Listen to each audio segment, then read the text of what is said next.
Siku 10 chini ya kaburi nikimtafuta Mungu ili anipe uwezo wa kuwa malaika mtoa roho. Maisha yangu yamekuwa ya mateso na kutawaliwa na kiu ya mamlaka. Nilichoshwa na udhaifu wa mwanadamu, nikaamua kumtafuta Mungu mwenyewe ili nimuombe anipe nguvu za kuwa malaika mtoa roho. Mtu wa kuamua nani ataishi na nani atakufa. Ili niweze kumwona Mungu, niliambiwa kuwa ni lazima nijitenge na dunia kwa siku 10. Nikae ndani ya kaburi, mahali ambapo maisha na mauti hukutana, na hapo ndipo safari yangu ya kutisha ilipoanza.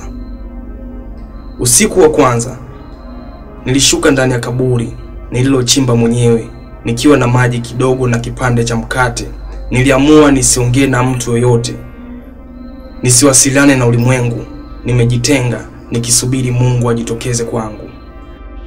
Mwanzoni kila kitu kilionekana kawaida, lakini baada ya saa chache giza lilianza kunikumba. Nilihisi kama kuna macho yananitazama. Hewa ilianza kuwa nzito na mwili wangu ukaamua kuhisi uzito wa woga.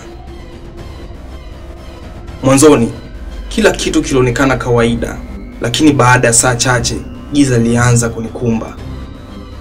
Nilihisi kama kuna macho yananitazama. Hewa ilianza kuwa nzito na mwili wangu ukaanza kuhisi uzito wa woga. Nilifumba macho na kuanza kuomba. Mungu, najua unaniona.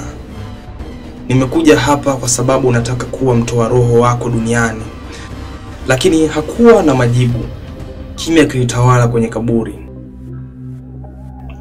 Nilianza kuhisi njaa na kiu. Kichwa changu kilikuwa kizito, lakini sikuweza kutoka nje. Usiku wa 3 nilianza kusikia sauti. Ilianza kama minong'ono midogo, kisha ikawa wazi zaidi. Kwa nini umekuja hapa? Sauti hiyo ilikuwa nzito, ikitoka kila upande wa kaburi. Nilitetemeka, lakini nikajikaza. Nataka nguvu. Nataka kuwa malaika mtoa roho. Mungu yupo wapi? Niuliza swali kwa sauti kali. Kilichofuata ilikuwa kicheko cha kutisha, halafu kimya.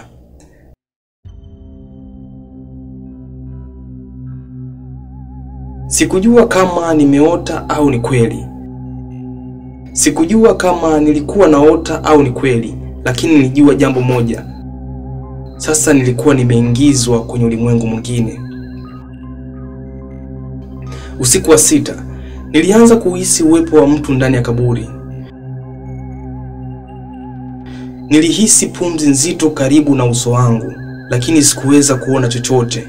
Nilijikaza kuuliza, wewe ni nani? Kisha ghafla nikasikia sauti nzito, malaika atafuti kwa kiburi. Unataka kuwa mtoa roho, lakini hujui maana ya mauti.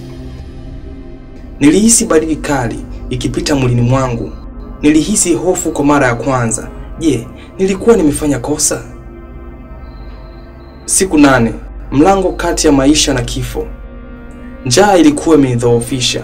Kichwa changu kilikuwa kimejaa sauti zisizoeleweka. Nilihisi kama nafsi yangu inaondoka mwilini mwangu. Usiku huo kaburi lilianza kufunguka, lakini si kwa mwanga, bali kwa giza nene.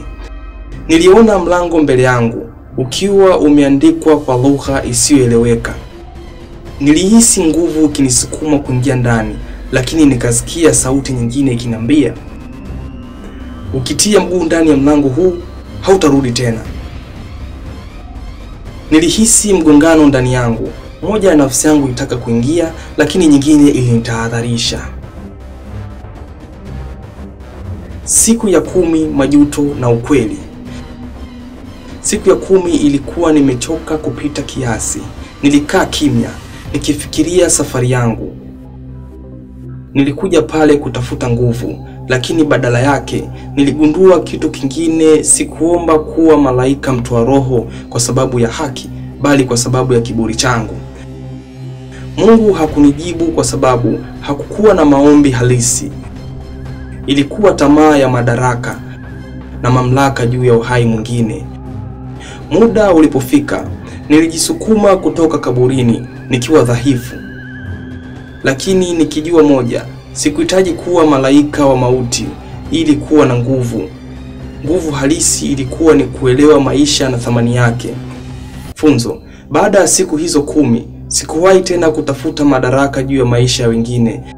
Niligundua kuwa nguvu ya kweli sio ya kumwangamiza wengine, bali ni kuwaokoa na kuwaelewa. Ukiwa unasikiliza simulizi hii, fahamu kuwa sio kila mamlaka ni ya kuombewa. Zingine zinaweza kuwa laana badala ya baraka.